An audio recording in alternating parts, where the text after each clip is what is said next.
ఎంతైనా cinema industry దారుణం boss. అదేంటి పుసుక్కున అంత మాట అనేసారనుకుంటున్నారు కదా. మరి కాదా? మీరే చెప్పండి. ఒకటి రెండు కాదు, ఏకంగా 4 హిట్స్ కొట్టిన బ్యూటీని ఒక్క ఫ్లాప్ రాగానే పూర్తిగా పక్కన పెట్టేశారు మన మేకర్స్. నిజానికి ఆమె హిట్స్లో ఉన్నప్పుడు కూడా పట్టించుకోలేదు.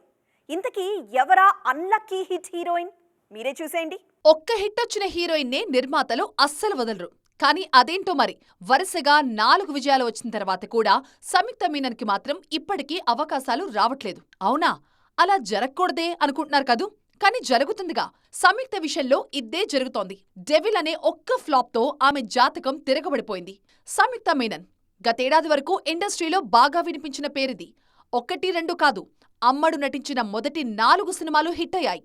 దాంతో సంయుక్త మీనన్ రేంజ్ ఎక్కడికో వెళ్తుంది, అస్సలు ఖాళీ లేకుండా ఉంటుంది అనుకున్నారంతా.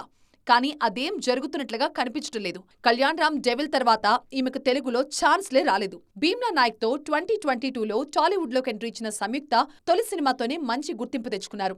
ఆ తర్వాత విడుదలైన బింబిసారా బ్లాక్ బస్టర్. ఇక 2023లోనూ సంయుక్త మాయ కొనసాగింది.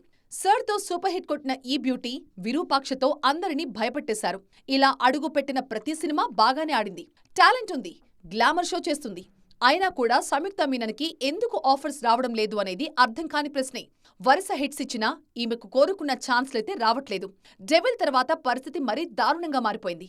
సంయుక్త మీనన్ కెరియర్ గాడిలో పడాలంటే ఇప్పటికిప్పుడు ఏదైనా అద్భుతం జరగాలి. మరి అదెప్పుడు జరుగుతుందో చూడాలి.